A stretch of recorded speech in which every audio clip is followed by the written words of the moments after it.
What's up, guys? It's three-time NFL Pro Bowler, all-decade return specialist, Josh Cribbs. I want to welcome you to the College Sports Connection podcast, where Double A, Alex, and AJ host the Mid-American Conference Best.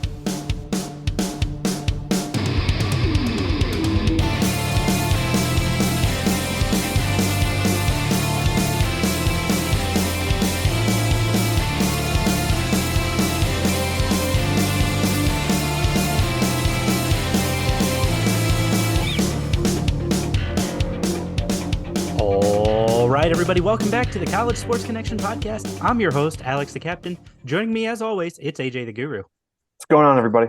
AJ, we are here. It is MAC Championship weekend. How pumped are you for the championship on Saturday? Very excited. We've got a great slate of games on Saturday, and you'll be there, which will be a lot of fun. This will be our third time being in the MAC Championship? Third year, and our third iteration of teams. So we've seen 6 different teams now in the MAC Championship in just 3 years. We have. That's something we've mentioned too. You know, the MAC is one of the most, balanced conferences in the country because it's not the same teams every year. So it's going to make it a lot of fun, and especially this year, bringing 2 teams who haven't been there in a while, OU and Toledo, which is what we're going to talk about tonight. Absolutely. So tonight we are, like AJ mentioned, we are talking about Toledo tonight. We are bringing on the guys from the Midnight Blue and Gold podcast, featuring Rocket Ryan, PJ Spiller, and Zack from the MAC. Guys, welcome to the show. Thanks for having us. Absolutely. Thanks for having us.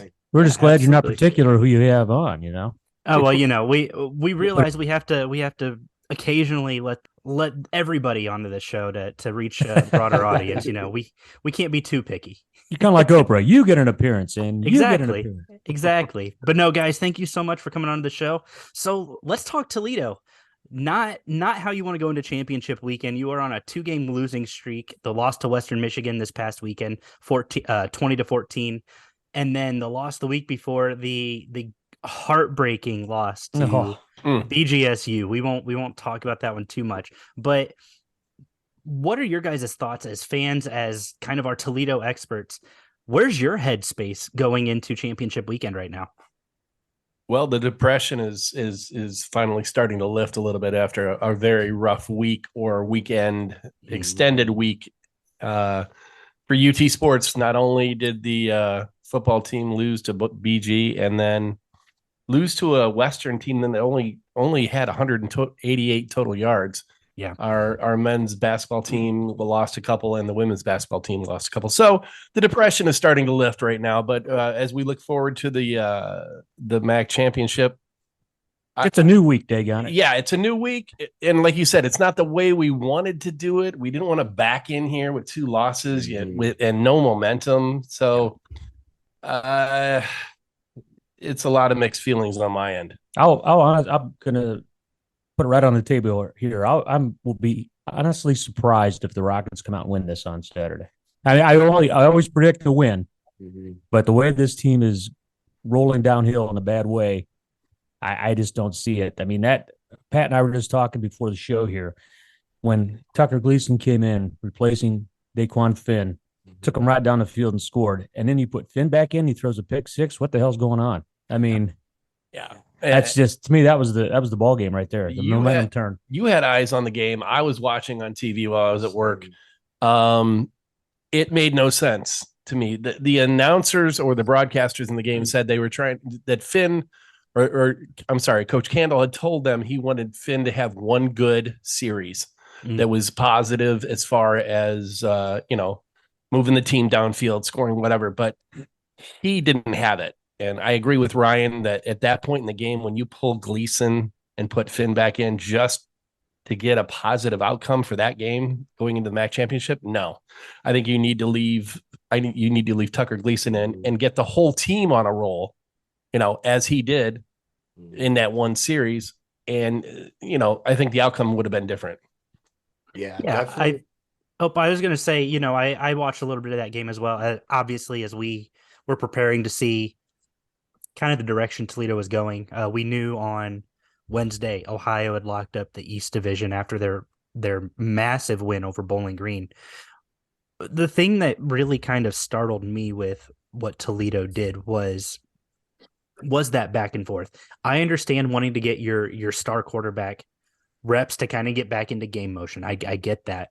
But I think you're absolutely right. You've got to let the guy who's got the hot hand continue to play. I know Tucker Gleason just broke his non-throwing hand against Bowling Green, but he still came out and produced 5 touchdowns against the Falcons in that loss. He still came out and, like you said, took them right down the field, got a touchdown. So I think it's really important you let the guy who's performing well continue to perform well. Exactly. And I think, like Ryan and I were talking about before the game or before this broadcast, that Tucker Gleason did this with a broken hand, and he performed several pitches with that broken hand. So he wasn't in bad shape.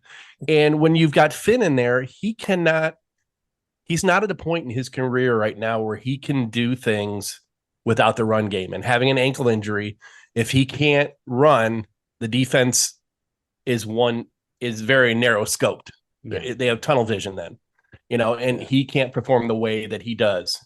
Yeah, definitely. And I don't know, going back to the first question, like, how are we feeling? Yeah, I mean, we just took so many beatings in the last 2 weeks, and it feels like we shouldn't be in this position coming into this game. I thought, and I'm such an optimistic person, I thought, I'd feel so comfortable, but now I'm nervous. I'm quite nervous, and I don't know what we're going to do here. Well, the defense performed well. Like I said, they held Western to 188 total yards. I mean, any other day of the week, that's a win. You can't ask for anything more from your defense than that. And to force, how many punts they forced? 14? 14 punts. 14 That's punts, crazy. And yeah, just a terrible way to end the season. But hopefully, Rockets learn something from this. Maybe who knows, put some tricks in there. Look at your offense. Try to get more creative and see what you can do. And I know the offensive line's been banged up, but man, oh man, those quarterbacks are just getting teed off on all day long up there. And it was just, I just felt bad for the guys. One of the things that came to my mind is that I look back to the beginning of the season and the optimism that we had, all four of us, rather, Kyle, coming into this season, and the high hopes we had. I believe when we had our preseason predictions, I predicted 2 losses on the season. And I think you guys might have had 2 or 3. I had one. One, okay. I had 1 loss on mine. And we're looking at a team right now that is lucky to be in the position they are. After playing these last 2 games, I don't feel like we deserve to be in the MAC championship. Right. And it's, to me, it's not on the kids. It's not on the players. This is, in my opinion, 100% coaching. Yeah. Play calling alone is huge. Yeah. I mean, and we're not calling the right plays at all. And the clock management in the last 4 games has been horrible. I'm going to leave it at that and say that, I feel bad for the seniors. I feel bad for this whole squad that they are backing into this MAC championship, but hopefully let's redeem ourselves. Yeah. Let's go out and prove ourselves who we are. Let's go out and MAC play with a bang. Let's put the hammer down and let's do something that surprises a lot of people. I think let's show OU who Toledo should be. I mean, this is an OU team that's on a roll. 7 straight wins. Doesn't matter who it is. If you win 7 straight at the end of the season, you got things going. You're on a Danish. Right direction. Yes, a Danish, a roll, whatever it takes. Exactly. Let's just hope we don't put up a donut. Right. Offensively. Oh, yeah. Sure. And, it's interesting, too, coming into the year, and especially at Media Day, we talked a lot about, Toledo last season when it came to penalties, leading the country in penalties. And, against Western, they only had 5 for 43, but it goes back to the 4 turnovers, the 3 interceptions, the 1 lost fumble compared to Western's 1 turnover. Mm-hmm. So it's really interesting. I'm really interested to see, it's not the penalties that we can blame, the poor performance on this year. It's they've been great penalty wise. They're down towards the bottom of the MAC as far as overall penalties go. At one point in the season, they were the lowest team in Division I with the amount of penalties they had. I think that was 5 games into the season. So they cleaned that up, but where's the excuse going to lie now? Right. They got to get a run game established. Only having 99 yards on the ground last week is, you talked about the offensive line being banged up. It's going to be this week a neutral field, no elements. on turf, it's going to be a really key emphasis for this week, I think, for Toledo to establish a run game, because there is, if whoever's going to play at quarterback for Toledo, I don't know if it's Finn or Gleason. I'm not sure if they've said anything yet, but Gleason can win a game. You just got to protect him.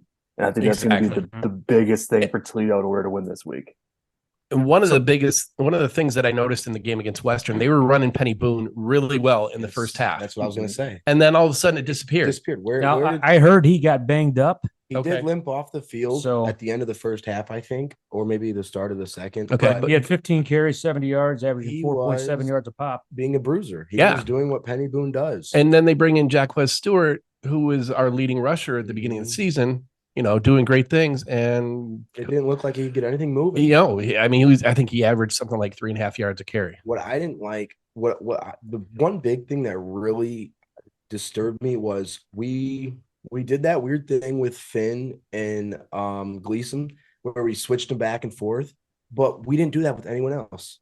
We weren't like when Tucker had like 3 really bad go abouts at God, I'm losing my track of thought, but you're getting old. Yeah, Tucker Gleason, he had 3 bad runs at an offensive possession, and then we just felt like, all right, whatever, we'll just keep doing it. Well, we're already like he's already doing the worst that he can do. At least give someone else a shot. I'm not saying you got to put someone else in, but change something up. Change something. Right. And we didn't. Well, I think like I said during the game, the broadcasters talked to Coach Candle before the game and said that they wanted to get Finn one good series that was productive. And to me, going back to that, in the middle of the game, it didn't work. It's ridiculous. Let it go. I will give a shout out to Tucker Gleason though for being a man, just going out there and bruising it. Oh yeah, with a broken hand. That first touchdown. Yeah, when he ran it for 4 yards, 5 yards, and ran over 2 dudes. I mean, the dude had 1,000 yards rushing as a senior in high school at quarterback. And so he can do it. He's a big dude too. He's a boss. Yeah. So all of us, we were all down in Columbus for the Ohio State Toledo game and saw one of the best performances I think Dequan Finn probably had all season long. Mm-hmm. He was consistent. He was able to move the ball with his arm, especially the first or second drive. They had a nice touchdown pass to a tight end down the seam. He was able to run it in a few times. Have you guys seen a decline in his play as the year has gone on? And is it injuries? Is it play calling? Is it situational awareness? What have you guys seen? I think, don't mind me stepping in here, I think that injured shoulder at Buffalo, at least it was his non-throwing shoulder. So that was okay.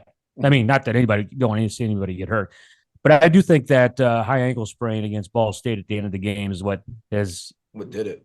Is what it's really helped his decline, shall we say? I think, you've seen a real drop off in his mobility, and this is the type of player that relies on that mobility to open up the passing game. They have to look at the run a lot more when he's in there and healthy at quarterback. The one thing I can say is coming into this game, I think OU lost their starting quarterback that was on the wasn't he Curtis on Rourke. Rourke was on the fast track for Mac. CJ Harris filled in admirably last week against Bowling Green in that 38-14 win. CJ Harris looked excellent, and Curtis Rourke's done for the year. There's no chance he's going to be back this weekend. He's actually done for the year. So the defense for UT is going to be, in my mind, that's going to be the key unit that decides this game. If they can keep, keep themselves off the field, get a lot of 3 and outs, but it's not going to be easy against a team that's coming into this game with 7 straight wins. So I wanted to point out that you're talking about the defense. In some of the losses that probably shouldn't have been losses for Toledo, the Rockets have been outscored, and I pulled this number up the other day, 46-28 in the fourth quarter in 3 losses that shouldn't have been losses. A 14-10 lead over San Diego State with 2:56 left, a 27-10 lead over Buffalo to start the fourth quarter, and a 35-34 lead over Bowling Green with 52 seconds left. Toledo has numbers wise has the best defense in the MAC. In terms of total defense, you've got talent everywhere. You've got Dallas Ganny has 103 total tackles, 2 forced fumbles. Deontay Johnson 95 tackles. Jamal Hines leads the team with 6.5 sacks. Quinyon Mitchell leads the team with 5 interceptions. Maxon Hook also has 2 interceptions in 10 games this year. Toledo's only allowing 330 yards per game. This is best in the MAC by a pretty good margin. So this isn't a bad defense at all. But the fourth quarter is where the defense incredibly seems to disappear. You even saw it against Northern Illinois and Central Michigan. That second half defense, sure, there's a massive lead there, but you now have allowed, I think Northern Illinois scored 21 points in the fourth quarter. So it's one of those things that this defense, they need to find a way to contain and hold on to a lead. Well, that San Diego State game, again, the prevent defense prevented a victory right there. Just let them march right down the field, get into range and punch it in. So it's like, I think a lot of times, you got to look at the schemes. And I've never been a defensive coach, never played on the defensive side of the ball except for 8th grade. And but just looking at it, from a standpoint of sitting in the stands and watching it, you're like, what are they doing? What's going on here? And again, if we just keep that intensity up that we have in the first 3 quarters, you're not going to be seeing some of this. In all fairness, though, at that Buffalo game, we got really unimaginative play calling in that fourth quarter. We were passing when we shouldn't have. We had some turnovers, and 6 turnovers in that game. Yeah, it's ridiculous.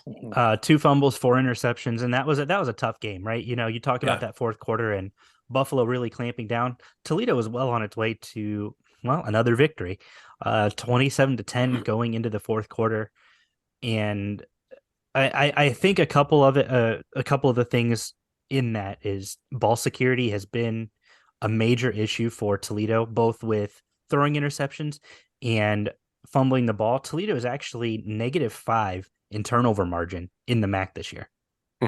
And to have a winning record which is not good. That, I know back in the days of Gary Pinkel and Tom Amstutz, turnover margin was the key thing that kept them going and had them win MAC championships.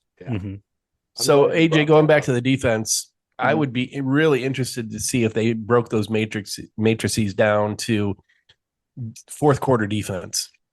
And I bet you UT would be at the bottom of the MAC. Sure. Looking at this, what do you think causes these breakdowns in the fourth quarter? Well, I think it's just based off of what I've seen, right? I think it's looking at your offense has done so much and has scored so quickly. You look at the first half of conference play. Toledo has put up 52 points in like 3 straight games. So your offense is out there just scoring so quickly. Defense is getting tired because the defense is going back out there to make another stop, so the offense can go score again. It's almost kind of a weird catch-22 based off of what I've seen. Hey, the defense is going to go make a stop so you can go score again, but you're scoring so quickly we haven't had a chance to catch our breath. And it finally caught up to them in a game against Buffalo. It finally caught up to them in a game against Bowling Green. Just so we're starting to see the fatigue on the defensive side as well.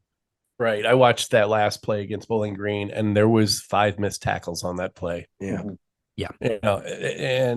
Those were mostly starters that missed these tackles. It was just poor tackling. It was probably sheer exhaustion. Well, I think he pointed out, in the start of our season, we were scoring so quickly that our defense was there. But now I think we're at the point where our offense isn't controlling the game enough. And so now our defense is getting tired because of a different reason, because our offense is turning over the ball and they're back out there. And so, I think they're not getting any rest. They're not. And right. I think it's a big deal. We need to be able to control the game, control the clock, and keep both sides of our defense and offense, on the field at a good time.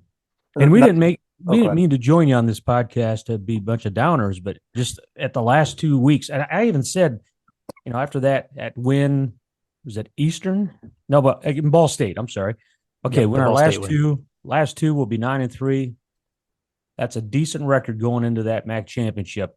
OU 9-3. Looks good when they put it up on the screen. A battle of 9-3 teams. Maybe, Rockets win that game. Buffalo 10-2.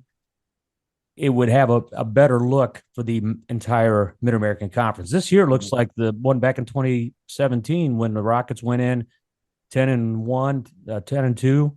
Yeah. And then Akron came in at 7-5. I mean, it's kind of has that feel to it. Sure. Yeah. And it's interesting too. We've, kind of going back to Alex's point, talking about fatigue. You look at the conference as a whole, all these quarterbacks are gunslingers.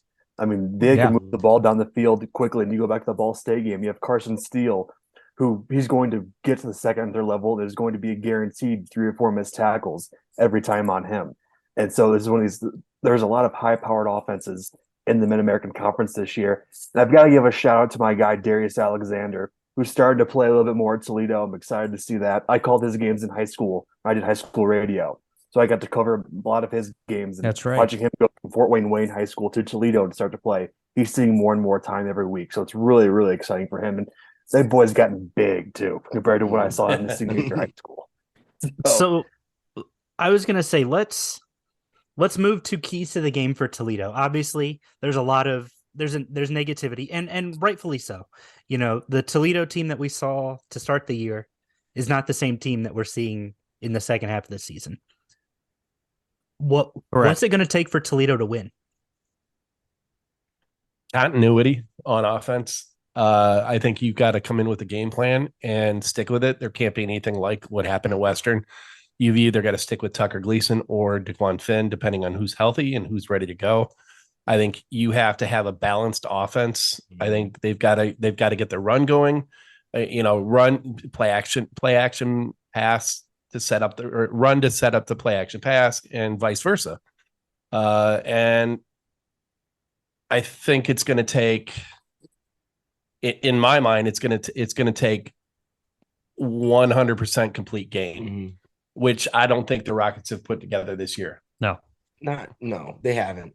I personally think, kind of going off what you said, Pat, I think the biggest thing will be is play calling on offense, coaching. I have no quarrels or worries about our defense. I think our defense will hold their own like always. If they don't get exhausted. Yeah, as if we get to the fourth quarter and they haven't been on the field the whole time. But offensively, I think just play calling for who's in. Because you can see, we'll switch running backs and they're still calling the same plays that they would for Penny Boone. But for Jacquez Stewart, it's like, no, get him outside, get him little screen pass, little something. Whereas Penny, just hammer him down the middle, whatever you got to do. Right. So I think play calling is the biggest thing for me, key-wise. I want to point out, you talked about being exhausted on defense. I want to point out Toledo ranks 10th in the Mid-American Conference in time of possession. They are averaging 28.5 minutes a game. That explains a lot. Exactly. Ohio, conversely, 32 minutes and 42 seconds per game.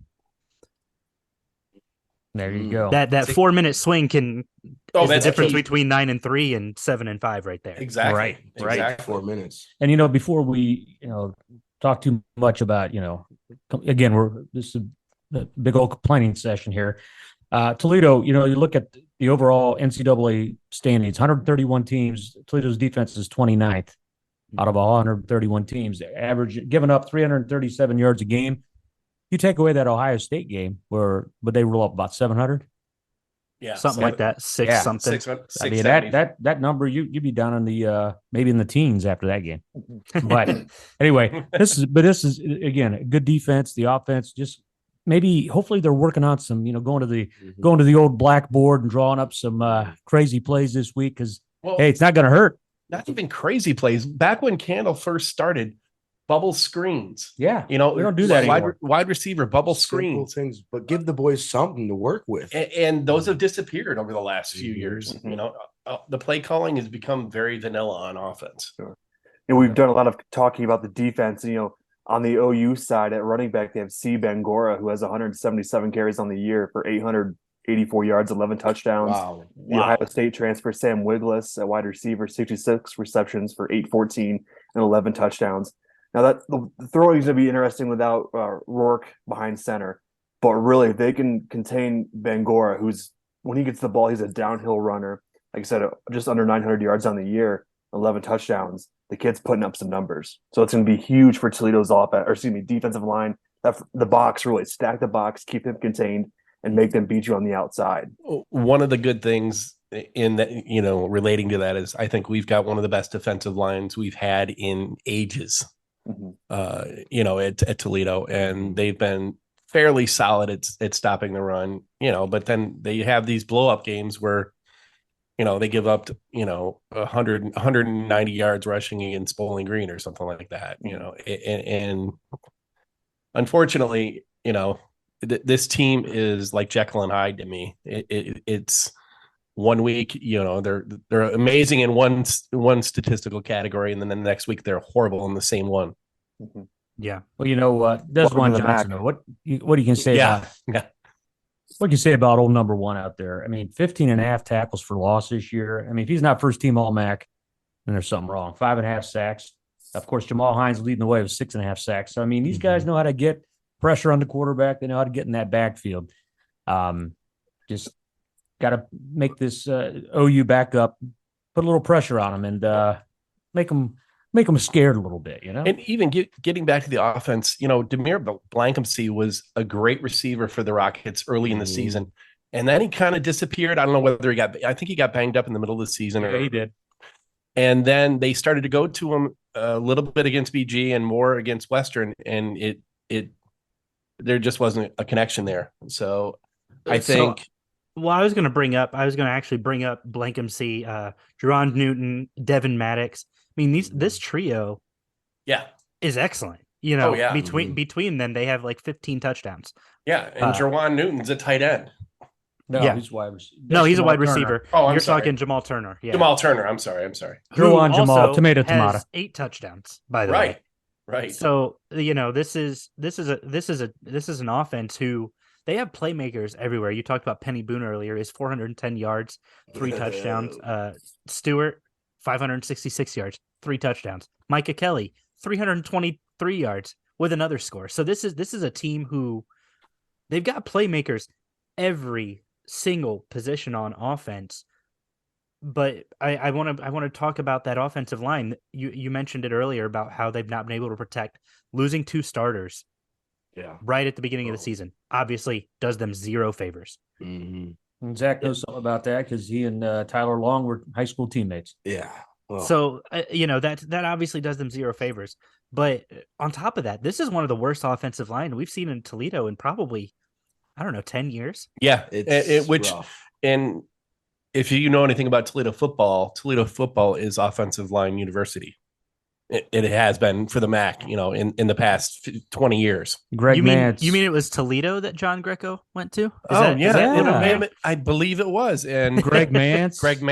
A couple guys who've done a few things after college. We've had great offensive lines. Yeah. But the problem is I've talked about it all season long. And I think the biggest thing is we haven't had a consistent offensive line that's been the same 5 guys. Right. No continuity. And they're not brothers. You got to be like a brotherhood up there. You got to be one. You're 5 guys, but you're one. Mm-hmm. And we haven't had that. And I think losing Tyler Long and to start really screwed it all up. And then you bring in a defensive player Devin Rogers to be your starting center. That I think for a defensive guy, it just makes it really hard to be an offensive guy. Sure. And it worries me, but I think we'll pull it together for one last hoorah. You talked about the offensive line, and another impact on that gets overlooked sometimes is who's playing quarterback. We switched between two different guys this year. That's 2 different cadences. That's 2 different throwing styles. That's 2 different running styles. Blocking schemes. Blocking Snap schemes. heights. Exactly. Those things change. And that's something, we always forget about is, a backup quarterback comes in. Gleason's played a lot this year, but he's not getting those first team reps in practice. So that offensive line doesn't know his cadence. They're not really going to be familiar with it like they are with Finn. So that's and this was just playing in a dome. So that's going to be really interesting too, as when it comes to play calling, as when it comes to cadence, snap counts, audibles, things like that. Exactly. But I think coming into the Western game, I think Tucker Gleason was working with the ones quite a bit. Yeah. Just knowing that the Quan Finn was so questionable coming into that. But still, your point is well taken. It changes a plethora of things on the offense when you change the quarterback.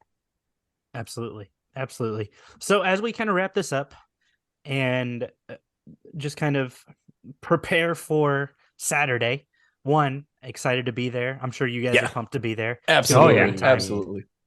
But let's get your prediction. It can be a fully pro Toledo prediction. It can be a realistic prediction. It can be I don't want to jinx us, so I'm going to pick Ohio.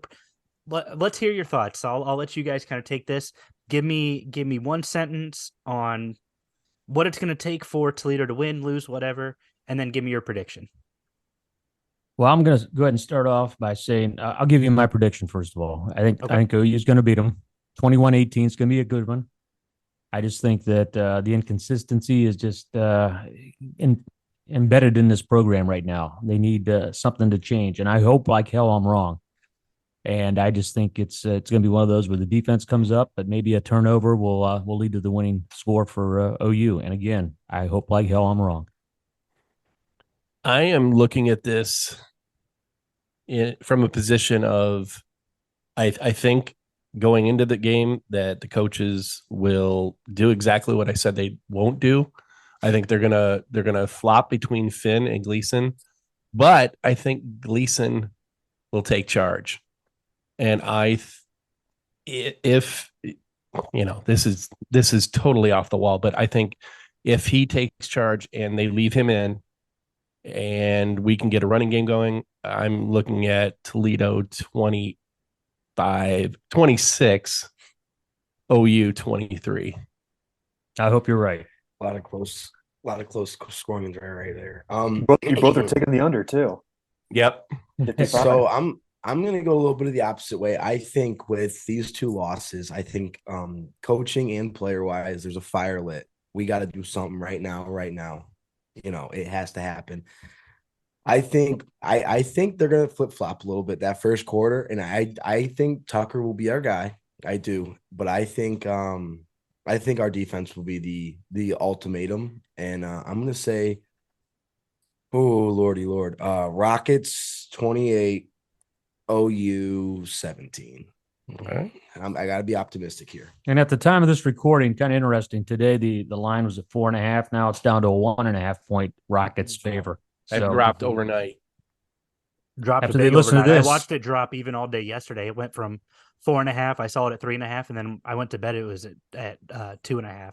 Oh wow! Mm. And now it's down to 1.5. How about that? Not a lot of confidence out in Vegas. No, I mean, I understand it. I get it, but we got to have some confidence with the boys. Well, not only that, but then the money shifts. They want to get their bets on both sides of the ball. So. Exactly. Well, cool, guys. AJ, did you have anything else you wanted to mention about Toledo before we sign this off and gear up for the next one? This one will be fun. I was able to watch Ball State win a MAC championship in person, and maybe you guys will get to this week. When we saw it in 2020, there was no fans, so you guys might get lucky this time and see some fans. And, enjoy wings. I'll tell you what, being in Ford Field with two teams, referees, and two coaching staffs, and that was it. So that was wow. That was awkward to say the least. Yeah, so I can imagine. Of course, you guys are out there. I'm out here out west. I'm going to be catching some action. Western Michigan women's basketball plays at Colorado State, so I'll be up there, up in Fort Collins, covering that while you guys are covering the game in Detroit. But nevertheless, we'll be able to cover all action on Saturday, and it'll be a lot of fun. Sounds great. Thank you guys for having us on and giving our little opinions on the game coming up, and it's been a pleasure. Thank you very much. Yeah, absolutely. Of course, guys, a big shout out to the Midnight Blue and Gold podcast, all things Toledo sports. Thank you guys for joining us, and we'll see you in Detroit. TOL. EDO.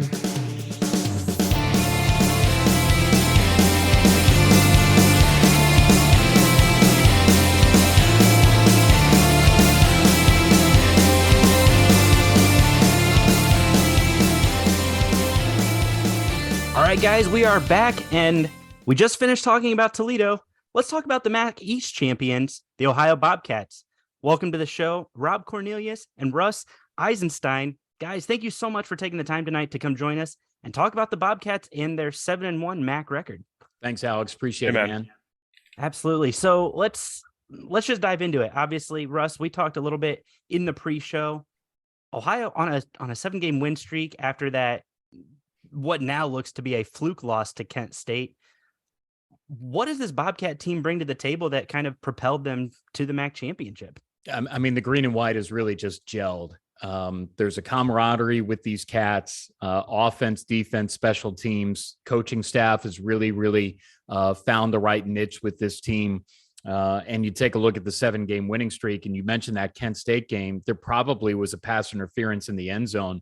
Rob was down on the field, so he could probably speak to that a little better than I. But Ohio was right there too, to possibly having a perfect 8-0 MAC record. But Ohio's outscoring the opposition 37-20 in this winning streak, outgaining them 448 to 343. I just did these numbers, so I'm very proud of them today. Outrushing the opposition in the winning streak 167-92. And so those numbers really tell the tale of what Ohio's doing here. And then past that, when Curtis Rourke was hurt at the end of the first half at Ball State, first off, he's the player of the year and he played 10 and a half weeks, right? So, everything just gelled. And then CJ Harris, the coaching that he had to allow him to be in this position to step in. And sure, he's not Curtis, but he's still pretty good. And the defense came along. The special team's been consistent. So I'm repeating myself here, but largely, Rob, it's been a very cohesive cat unit. Yeah, and everyone's very confident coming out last week where CJ was basically plug and play. You subtract those first 2 drives for both teams where nobody could move the ball at all, and he was gold. And he did enough, and he was able to stretch the offense enough and run more outside run stuff, speed option to the perimeter that Curtis doesn't do as much. It's still an Ohio staple, but Ohio's running game actually looked a little bit more like last year's Ohio running game with Armani Rogers in for certain downs. So, over the last 7 or 8 weeks, this team has basically been outscoring the opponents on a 2-to-1 basis. I mean, which week you took the sample, I think Russ said, 37-20 or whatever. It's been basically 40-20, 39-20 for the entire conference season. And that Kent is not what everybody thought they were. And Ohio gave up 1 million yards, but Kent had a ton of turnovers. So Ohio was in a position, probably should have won that game as well, but water under the bridge, 9 wins or 10. You're in Detroit, and it's a Toledo team that is not closed strongly at all. That's maybe the most interesting thing is who are they and what is their mood at this point in week 13? Yeah. And it's interesting you bring up the Toledo team. We talked about this earlier. Toledo has been in the fourth quarter games that they've lost that they should have won. They've been outscored 46-28 in the fourth quarter of the Bowling Green game, the San Diego State game, and the Buffalo game, where they were shut out 24-0 in the second or in the fourth quarter. So as great as the Toledo defense is, they've really had a hard time shutting the door on some of these opponents late in the game. No, they haven't closed it out. The Bowling Green game was especially rough. I think Bowling Green, again, Ohio won. Bowling Green folded. Bowling Green basically white flag at the beginning of the fourth quarter, if not earlier. And you look at what they had done. I mean, that's a team that was negative, I think, in all 4 quarters all year in terms of scoring. I mean, you don't want to say there were false positives. Best Bowling Green team in probably 7 or 8 years, but they didn't do a whole lot outside that defensive front 4 that really blew you away. And you saw that in the Ohio game. They were not ready. They just gave up in the fourth quarter and we're going to move on. And they scored first in the game too. It was 7-0 Bowling Green. Yeah. And so Ohio went on a 38-0 run. 31-0 and then a late ad, but something like that. Yeah, you had basically a 5-score run for Ohio is what you ended up with. First 4 drives for 2 teams were empty, and then Ohio pretty much just several in a row. And Ohio managed the ball at the end of the half. And we talk about this a lot in our broadcast, and I always bring it up, and Tim Albin's gotten into it too about almost always deferring, trying to plan the first half in terms of possessions so that you end on a double possession. You have the last touch of the ball in the first half if you deferred. It's been very important to him, and it's paid off all year. And it's a very Tecmo Bowl 89 kind of strategy, but it's worked great for Ohio. Well, you also take into account when they've gotten the ball first and they decided to have the ball, and it was pretty well planned out in how they did it. And when they did it, they went up top on play 1, had a big gainer, and it turned out that they led from the jump in the game. So to add to Rob's point, this coaching staff's been very calculated. They've kept everything together. The 2-2 non-con and that's where everybody hoped that they would be, barring an upset. And I'd like to see this Ohio team now play that Iowa State team now. Yeah. Because obviously they had so many close losses, and it was really a shame because they're a very likable team and a very likable head coach, as you know, but they just didn't find it. I think Ohio's the better team now than they were then against Iowa State now. So you take all that together, and Ohio is the more congealed club because Toledo has far more questions than Ohio does, even when Ohio is down the starting quarterback, which is really an amazing thing going into a conference championship game. And I think it's interesting, Rob, you mentioned how they're very meticulous about scoring at the end of the first half and then getting the ball and going and scoring again. That's I'm often reminded of Bill Belichick, Tom Brady doing that to finish out the first half of a game and then starting the second half. It's clock management. It's what's old Beautiful. is new again, just like teams now in basketball who are going to foul at the end of every first half to get an extra possession if they're an efficient team. They've been built around this clock management pretty much all season. Earlier in the year, yes, that Russ is right. They would take that first shot when they took possession early, but late this season they've been deferring or taking that second half possession, but working toward that stack of possessions, and it's been great. And what all of that is too is a head coach that had a full off season, had a full spring ball, had a full fall camp. And regardless of how prepared somebody might be for a head coaching job, and regardless of the circumstances, when you are named the head coach in July, late July, literally the week before MAC Media Day, you don't have all your hands around everything that you need to have your hands around. And it's no disrespect to anything that they did last year. You just had the ability to do that. And the players talked about that too, about how that's impacted things. Had an interview with Curtis Rourke, and he said, yeah, just needed to stay with him, needed to allow him to have a full year. And the stuff that Rob talked about right there is stuff that they might not have been able to have a full grasp of in year one for Tim Albin. Yeah, detail work obviously isn't there Yep. if you get the keys a month before the season ish. Right. Looking at conference games, obviously Ohio and Toledo both rank 1 and 2 in scoring offense. Ohio averaging 36 points a contest in MAC play. Toledo averaging 34 points a contest. I feel like the Toledo one is a little bit skewed, given that they were winning games 52 to 20 in the first 3 weeks. Ohio just seems far more balanced across the board. You see Toledo score 14 one week and then 52 the next week. It's very, very inconsistent. So let's flip to the other side of the ball here. Talk about the Ohio defense. Obviously, you gotta look past the numbers because the record, of course, speaks for itself. But Ohio's defense and total defense actually ranks near the bottom of the conference. What's kind of the weakness there that you guys have seen, but also what's the strength? Because clearly something is working despite giving up a lot of yardage. Well, if you look at the numbers in totality, yes, Ohio is last in total defense in the league. Yep. But you have to look under the hood here. Yeah. And you have to see, well, Kent State had the 700 yards and Ohio nearly won the game. Yep. Fordham had an NFL quarterback who set records like crazy. And Ohio won that game. It was a shootout, right? And Fordham went on to the FCS playoffs. So you have those numbers early that skewed it, Penn State and all that. But like we talked about, in this winning streak, Ohio's defense has been dominant.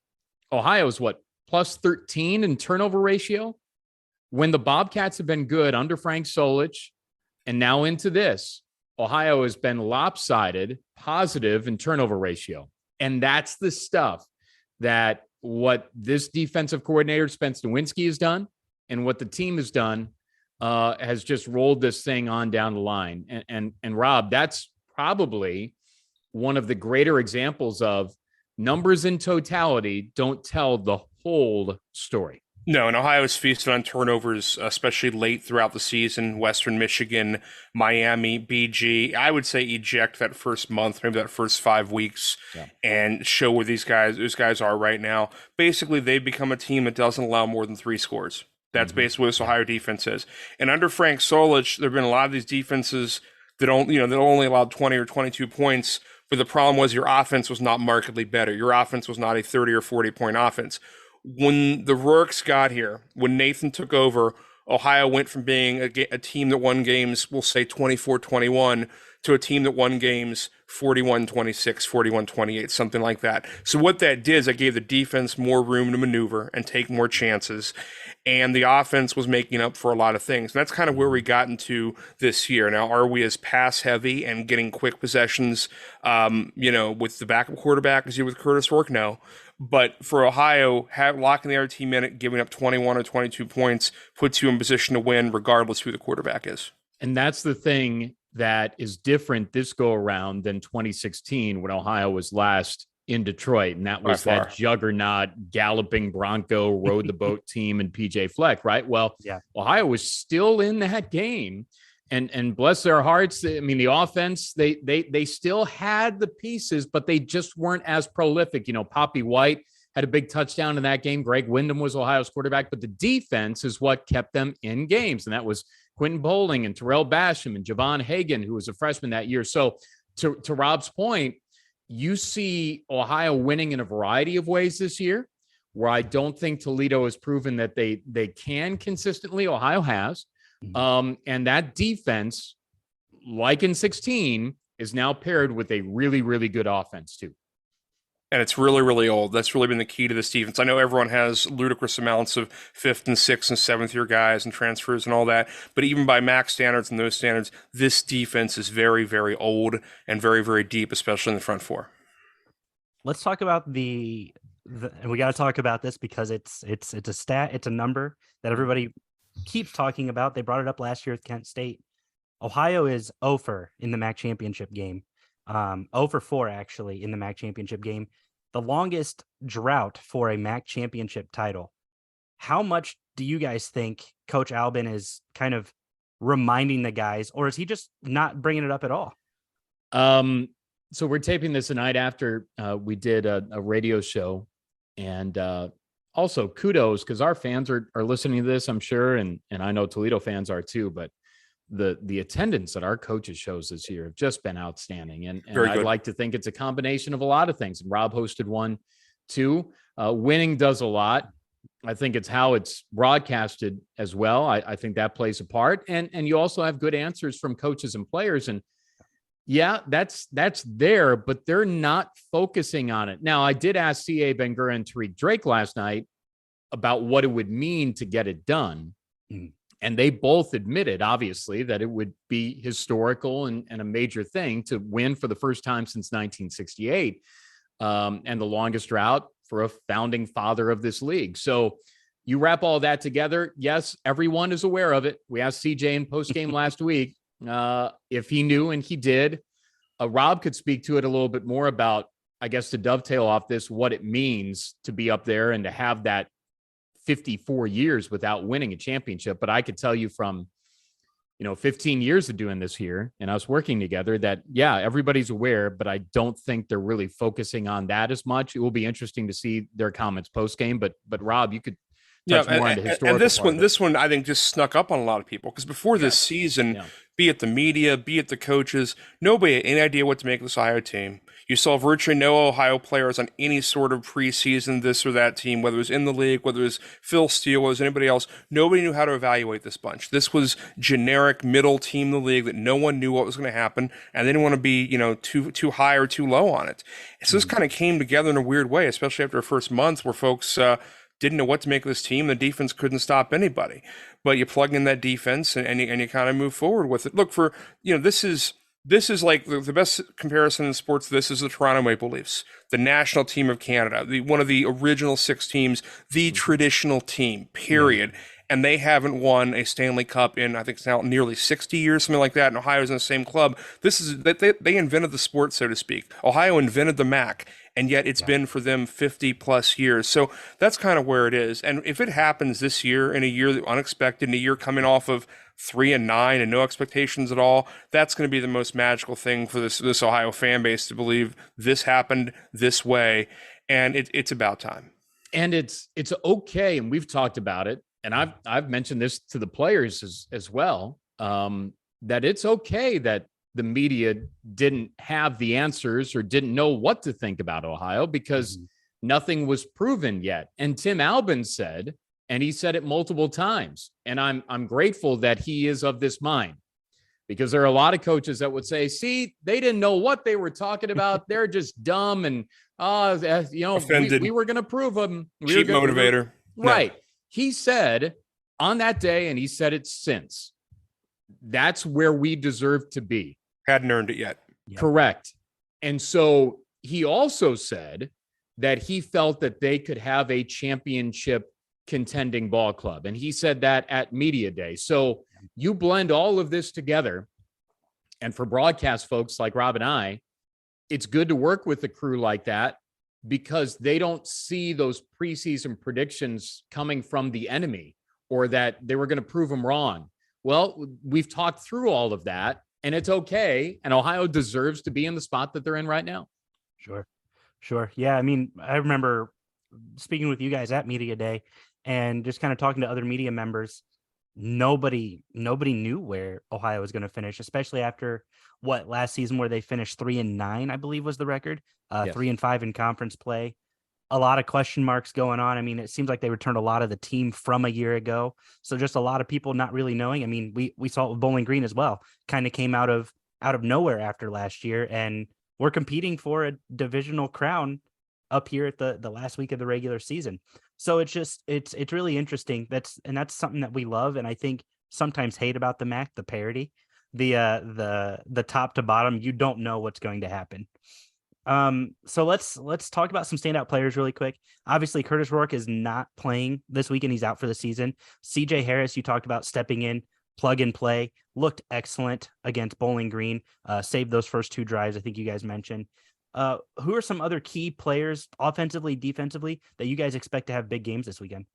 Rob, I think the cool thing about this team is you never really know who the main wide receiver is going to be. No, 1 through 4, you can go with any of them. And I think early in the season, Sam Wiglis, 12, the Ohio State transfer, was the guy. And he was high volume in terms of receptions and targets by Curtis Rourke. And in a couple situations late in conference play, Miami took him away, so everyone else picked it up. But between he and Cross and James Bostic, and then down the stretch, Jacoby Jones has been a fun story. 8 on in your scorebook. Junior college transfer out of Mississippi. He is athletic as hell, covers stuff on special teams. Just maybe the toughest, strongest receiver out there. He doesn't start. He's basically your 4th or 5th guy. Comes in that second unit, but he's had some of the big plays down the stretch. Any of the 4 of them can hurt you. So doubling and tripling Wiglis is not something you probably can do. The other cool part here, and it's not cool from the injury standpoint, but it's cool that Ohio has been able to piece it together. O'Shawn Allison was expected to be a major contributor in the starting tailback, right, at the start of this season. And then, you saw good things out of C.A. Bangura last year. He scored a touchdown on his first carry, busted through a pile, and it turned out to be a 40-yard touchdown run last year. So all of those aspects of guys just finding their way. And Rob's right. I always say Jacoby Jones gets the job done because he literally does. After he makes a big catch, that follows up, that ends my call of it, be it a touchdown or a big gainer. And, Rob knows his family. They tailgate next to my crew. But, I mean, all those guys have had their game. Bostic's had some big games. Cross had some big games. And Cross has gotten so much better. Last year, he was basically a tell. It was a run play. He was going to block. And now he's a full-on X-receiver, pass catcher outside. The other thing for Ohio is right now, with the exception of Curtis Rourke, probably the healthiest Ohio's been. Yes. I would have said Ohio is about 94, 96% health before that injury. And obviously that is a headline injury. But the rest of the crew, there is nothing that was gone wrong or gotten worse in game 11, game 12. And the thing of it, too, is if you take a look at Ohio quarterbacks that have been in Detroit, 9 to 11 and then 16, I think that CJ Harris brings another aspect that Greg Wyndham probably didn't in 16. And then obviously Tyler in 11. And then you go back to 6, Rob, and you were there for it. What Ohio brought to the table there. With Austin Everson, he got hurt late in that season. He wasn't really right in Detroit or at the bowl game either. So you're okay from the quarterbacking position, and Ohio's just kind of found a way there.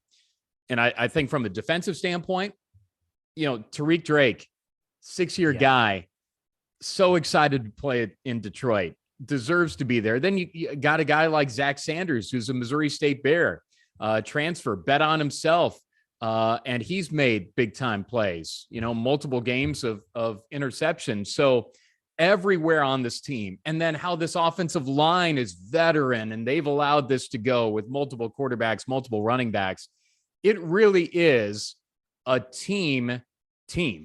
And then the special teams, you don't really hold your breath on a lot of stuff. You just kind of assume it's all going to happen just fine. So Ohio is very much a team that's won 7 in a row, has 9 wins on the year, and deserves to be in the position they're in, because there's really no weak link on this ball club right now.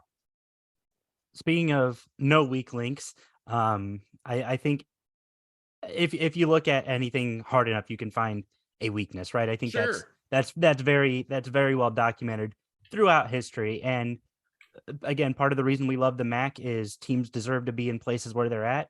And then all of a sudden something happens. We saw it with Northern Illinois few years ago, the 2013 season, where they lost to Bowling Green the MAC championship. They were on their way to their second consecutive BCS game with a win over Bowling Green.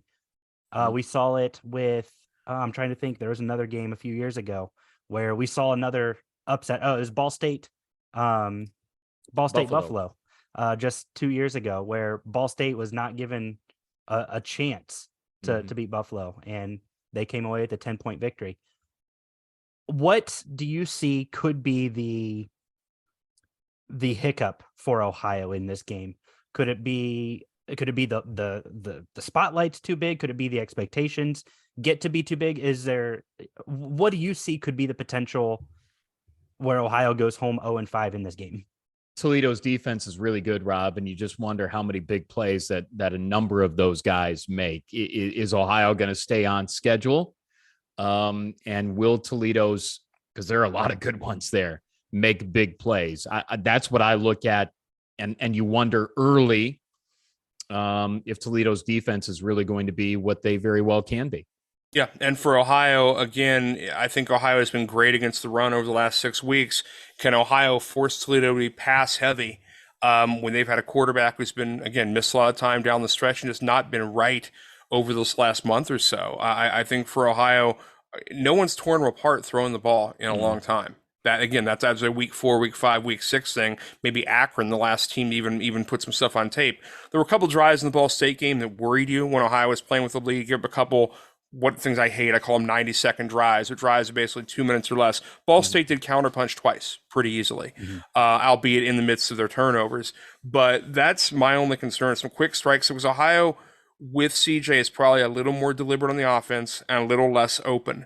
I think Tim joked a couple weeks ago, well, when this started to happen, well, we probably won't go out there 5 wide. And I think they went out there 5 wide, 1 or 2 plays last week out of, 60 or whatever snaps. But you get the idea. Ohio will not necessarily be as quick strike. They will still take their shots. They'll be more up the seam rather than out to the numbers in terms of throwing the ball and the throws for CJ Harris. So they'll be able to throw the ball, but it's going to be a different type of procession. It will be a little run heavier and requires first down to be really, really good.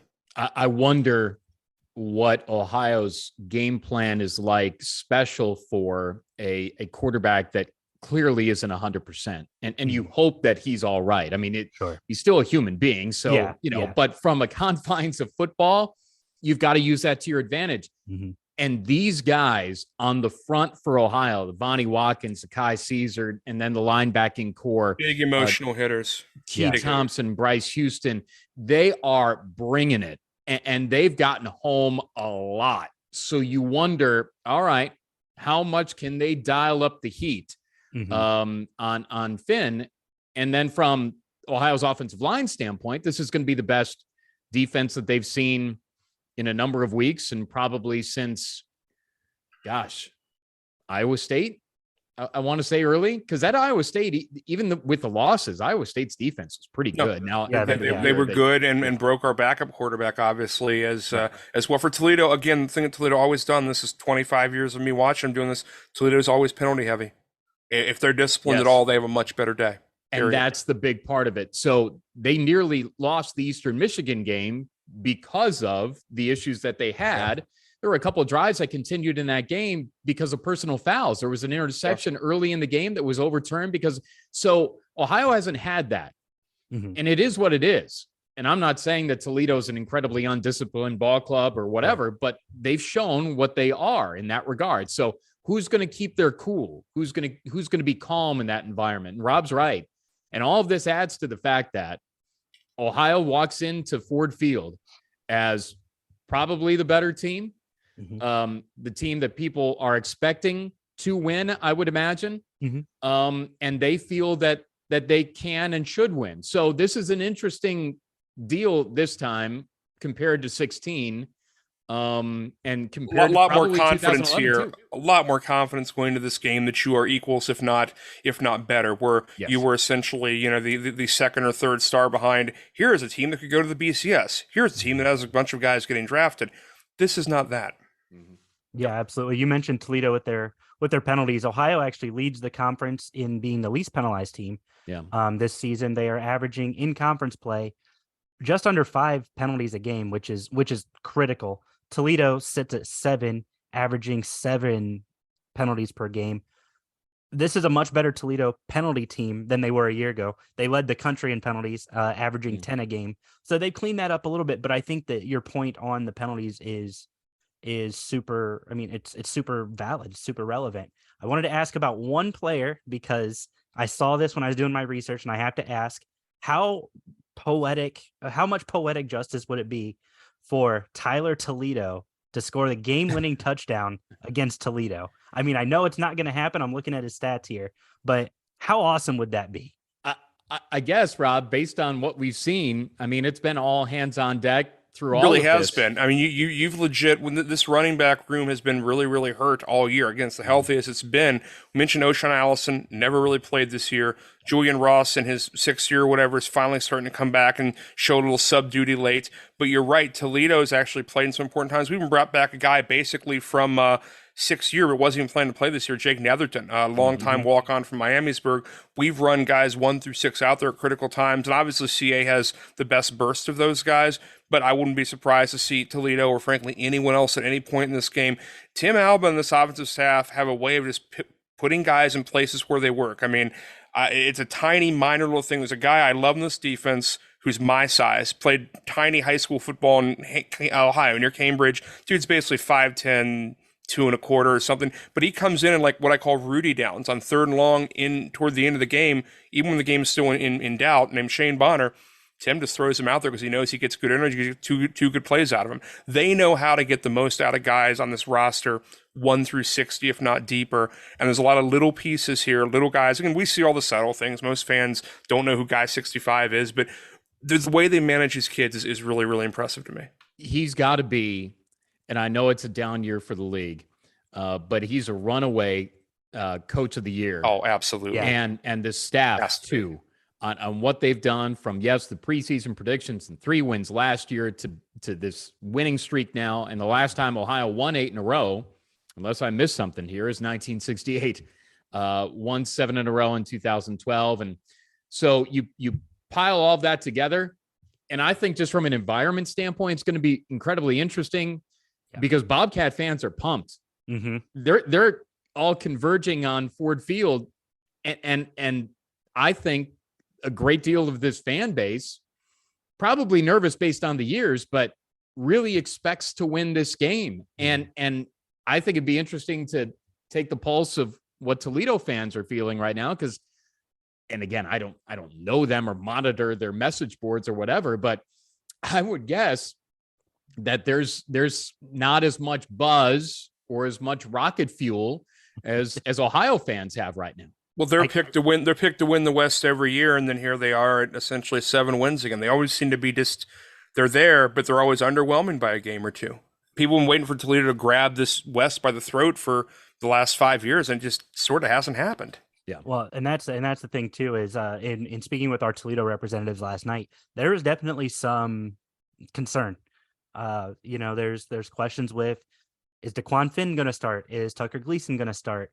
Is Jason Candle going to let the not do the quarterback rotation. You know, there's questions on defense. There's questions on whether the offense can play at the high motor that they've shown. I mean, everybody talks about how they played early in the season and how they put up 21 on Ohio State. For the first 7 games of the season, that was the most anybody had scored on Ohio State. So there was a lot of talk about how good can this Toledo team be? And the question is, which Toledo team shows up on Saturday? I'm pumped for Saturday. It's going to be a great time.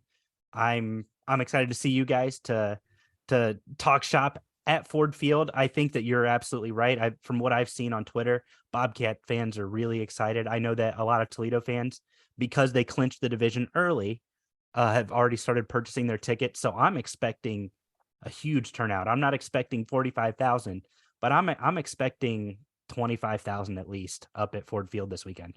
And this is something I tweeted out leading into this game. The distance from Columbus, Cleveland, Cincinnati, and even a strong alumni base for Ohio and Chicago. Now you got a gauge coming around the lake and the constant construction and traffic in Northwest Indiana. But for as proud and boastful of a fan base and school alumni base as Ohio has, there is no reason why there can't be 5,000 to 10,000 Bobcat fans. I'm expecting this to be the best Ohio turnout of all of these years, Rob. And I'm hopeful that Ohio fans make it, and I'm expecting them to. Yeah, and I would agree with that. Obviously, we talked about how we kind of preferred it in the past on Friday night, but Saturday morning, I think, ensures more interest here. And again, we complained about this league not having Saturday day football. Well, here you go. Yeah, you're right back to Saturdays. I love it.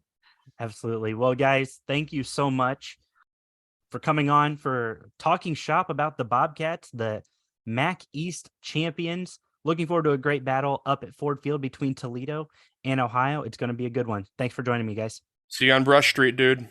Thank you, Alex.